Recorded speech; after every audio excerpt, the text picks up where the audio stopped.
Hey everybody, I'm Grandmaster Ben Finegold here with 5 Minutes with Ben, and I'm Ben. I was out of town a couple of times in the last 2 weeks, so I wasn't able to record some of the World Championship games, which I'm going to do now. I missed games 8, 9, 10, and 13 and 14, so over the next 2 or 3 days we're going to show them on the channel. This is game 8. And I'm going to try to make it 5 minutes with Ben since the match is already over. Everybody knows what happened. So I don't want to go 20 minutes into each game. So these will be short. Okay, so keep with the 5 minutes with Ben theme. Liren's white in game 8 against Gukesh. The score is tied at 3.5. Ding played the English. Gukesh played a line with black that I used to play, bishop b4.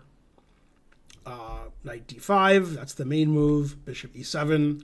I used to play bishop c5, although bishop e7 is the more common move. Okay, knight f3, attacking the e5 pawn. d6. g3 to defeat and counter the bishop. c6 attacks the knight. And we get a trade. And now black played an unusual move, f6.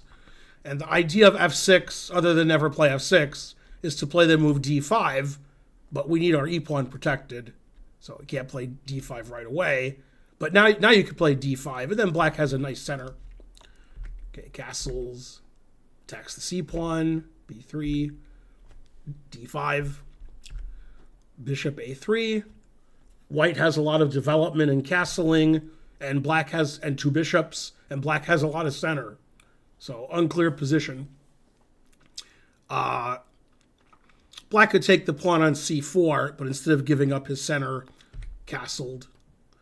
Rook c1. a5 is a nice positional move, gain some space on the queen side. Now, Ding played knight e1 because he wanted to play f4. Now, I'm not saying he should play f4. I'm just telling you what he wanted to do. And the knight could go to d3, and then maybe c5. So, interesting. Okay, rook e8, f4, takes, took with the rook, takes, took with the pawn.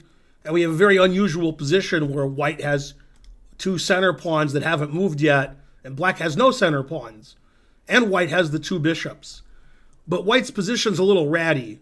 His pawn structure is a little strange. Black is pretty solid. So knight g6 attacks the rook. Ding played the very interesting rook e4. Knight a6, completing development. Knight c2. The knight has e4 square and the e3 square. Good squares for the knight. Queen c7, knight d4. Bishop retreats because it's attacked. And, they're moving their pieces around in the center. No big deal.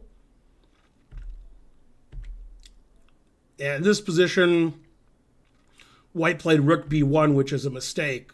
The commentators liked it when he played it, but now black can play b5, which is a brilliant move, which basically solves all of black's problems. Now, in this position, before rook b1, black couldn't play b5 because I would take it. I guess you could because it's check. Probably king h1 makes sense, getting off of this diagonal, which is why b5 is good. Now we play queen b6 check, and then we take on b5, and black has a 2-to-1 majority. Black's threatening a take on a2. Black has b4. Knights are coming to c5. Pretty good position for black. Bishop b2. Takes the pawn. Bishop d4 attacking the queen. And knight c5. This is the wrong knight. After knight d to c5, black would have probably a winning position with his 2 passed pawns. It's always the wrong knight. Rook c1, putting pressure on the pinned knight. Bishop b3. If you take on b3 and then take the queen, your rook is hanging on c1. So don't do that. Okay, so he didn't do that. Play queen e1. Wants to play queen f2. Put more pressure on the knight. Bishop e6. Queen f2. Rook c8. Bishop e3. Here comes the knight to d4. Rook c7. There goes the knight to d4. And knight c6. very tactical, blocking the rook's defense of the knight on c5. So we have to take. And now white is up the exchange, but black still has those two connected passed pawns. Black played h6 to get luft. He ran his king over to the queen side. Interesting idea. And in this position, they started repeating queen g2, threatening knight f3 check, which wins immediately, queen f2, and they started going back and forth. Everybody thought it would be a draw. And in this position, Gukesh, who the engine said should take a draw, played queen a2 check. And this was key idea in the match is Gukesh would rather have slightly worse complicated positions than take a draw. Rook c2, queen e6. It's not clear who's better here when you're playing. If you're using an engine says white's better. But if you're not using an engine, I don't know, white's king is funny, black has two passed pawns, I don't know, complicated. Okay, white took the passed pawn, check and takes. b3, that pawn's pretty strong. Queen d5, queen b4, queen g2, here comes black attacking again. Queen e4 check going into an ending, but this ending is a draw because we trade.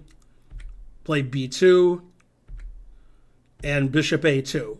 So queen e4 check was just a draw offer, basically. Now, doesn't matter what white does, it's going to be a draw because we're going to trade everything and get to this drawn ending. He ended up taking this, knight c4 check. And this is one of the few times they didn't repeat. They just agreed to a draw because the position's so drawn after king takes, bishop anywhere, dead drawn position. So very interesting game where both sides had the advantage. Probably Gukesh was winning in the late middle game. And as per usual, they drew. This was their, let's see, they drew game 4, 5, 6, 7, 8. This was their fifth draw in a row.